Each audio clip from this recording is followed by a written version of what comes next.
voile, comment il faut tomber un chrétien. Amen. Vous voulez? Amen.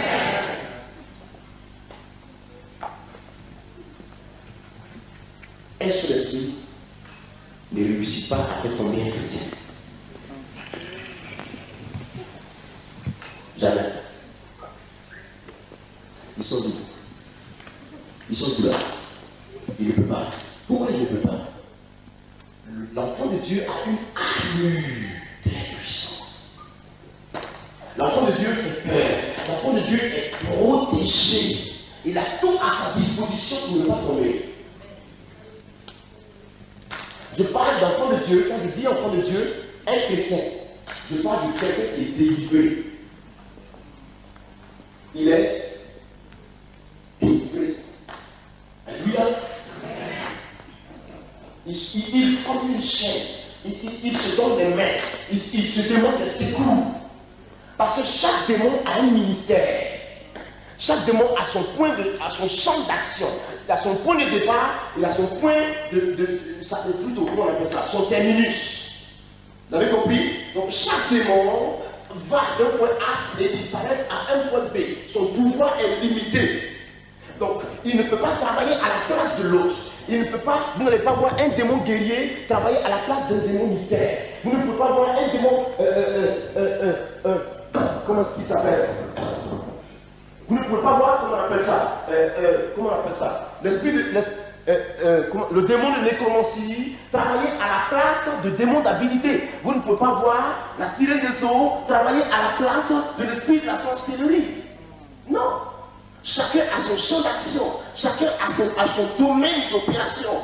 Donc vous devez comprendre une chose. Afin que le chrétien chute, ils partent d'un point A avec lui et ils espèrent qu'au point B ou C ou D, ils vont réussir le E. Et ils se mettent à la chaîne. Par exemple, vous avez la sirène des eaux, vous avez l'esprit de l'impudicité, vous avez le démon, l'esprit de la séduction, vous avez l'esprit d'oubli, vous avez, comment il s'appelle? J'ai dit quoi? Sirène des eaux, séduction, oubli, impudicité. Hein? Non, l'habilité n'est pas dans ce cas-là. L'habilité, c'est un autre aspect. On verra ça. Lui c'est le, comment on appelle ça? C'est le gentleman du coin. Voilà, convoitise, merci. Ils sont combien? 5. Vous savez, le premier à agir, c'est qui? Parce que l'esprit de la convoitise a une flèche. Lui, il a des armes. Lui, il agit avec des armes. Il agit avec des lances. Spirituellement, il est équipé de flèches. Au bout de chaque flèche, il y a une action de convoitise. Donc quand il tire comme ça, il flèche la conscience de l'homme. Et quand il flèche la conscience de l'homme, quelque chose se passe là. Il commence à produire la vieille convoitise qui est partie là, il la ramène en toi. Ou bien, il fait de sorte que tu réussis quand même à penser un peu côté impureté. Vous voyez, non? Or, Jésus dit que quand tu regardes une femme que tu la convoites dans ton cœur, ou alors un homme que tu le convoites dans ton cœur, tu as déjà péché. Donc, il va te faire faire ça.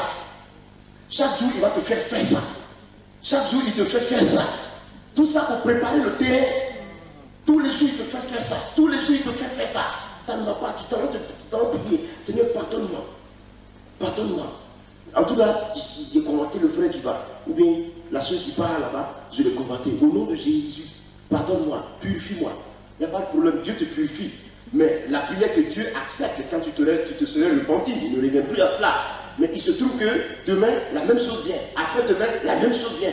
Cherche à se compliquer pour toi.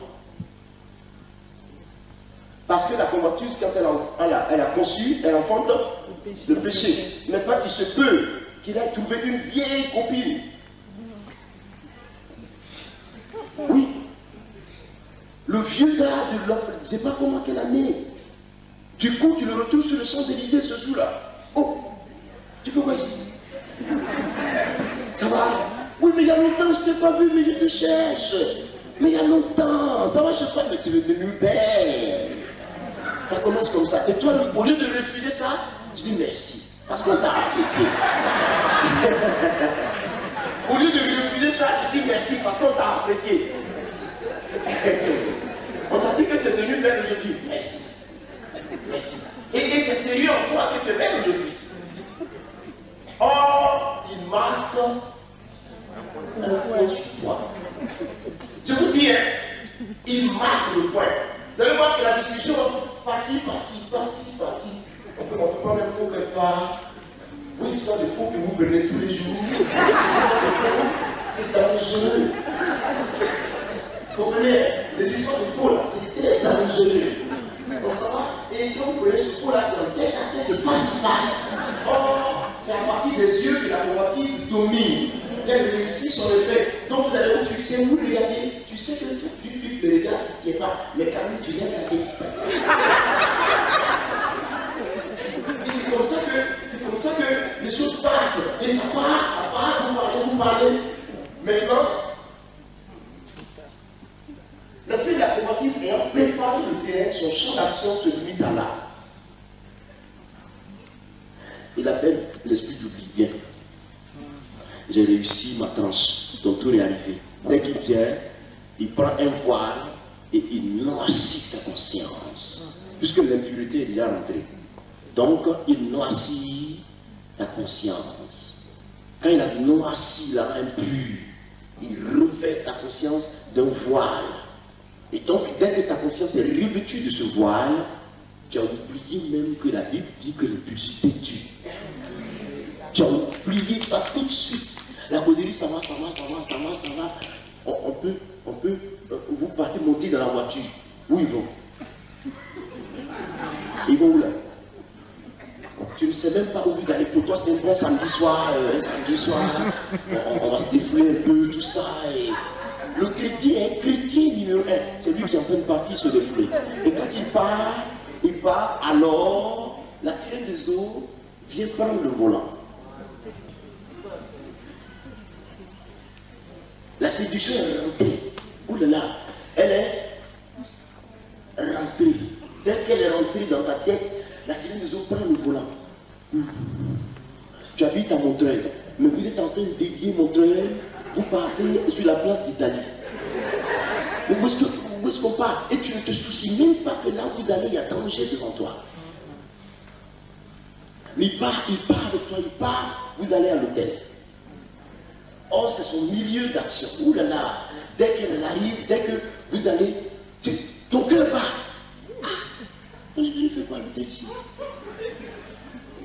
Il va t'exhorter un peu. La sirène des objectifs, les paroles là, il va t'exhorter un peu, ne t'inquiète pas. Non, c'est possible, ne t'inquiète pas pour ça. Et quand même, tu sais que c'est dangereux là où vous allez, mais quand même, tu y vas.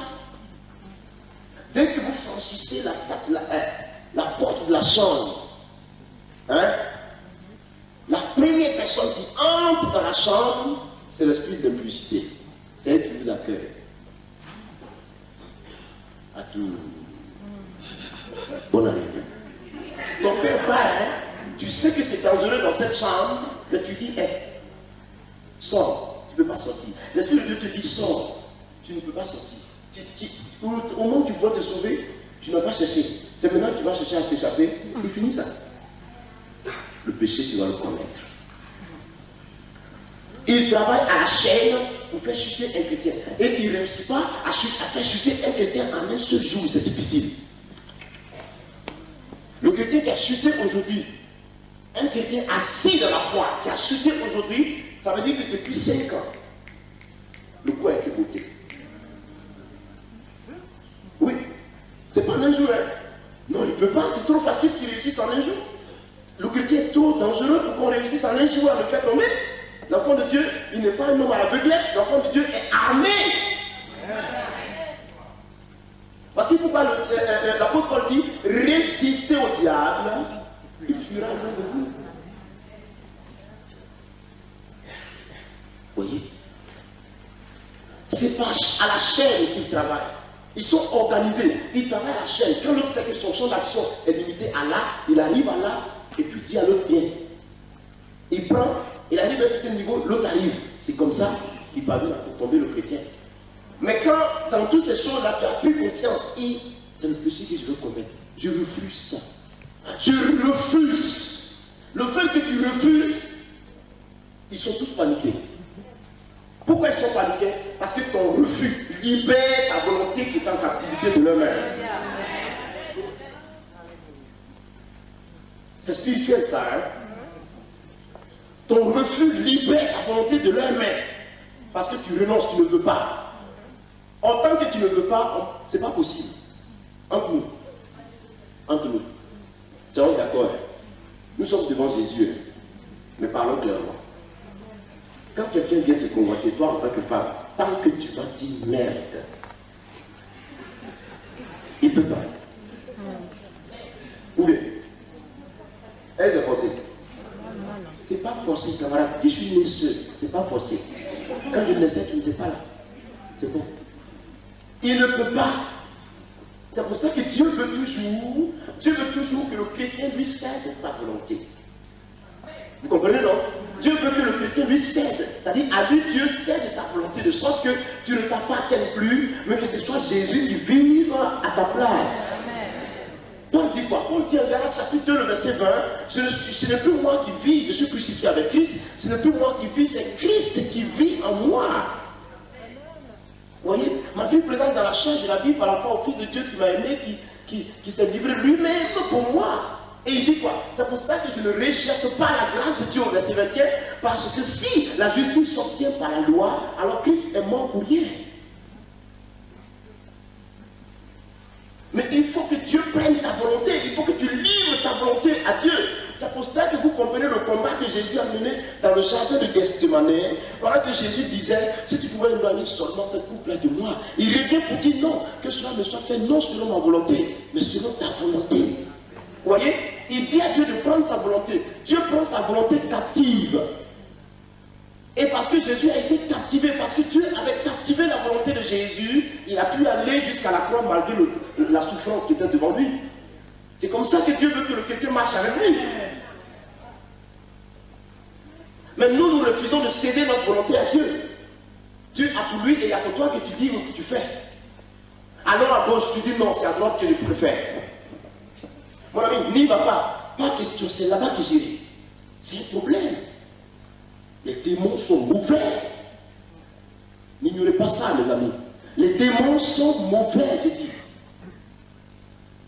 C'est comme ça qu'ils réussissent à abattre les chrétiens. Comme ça.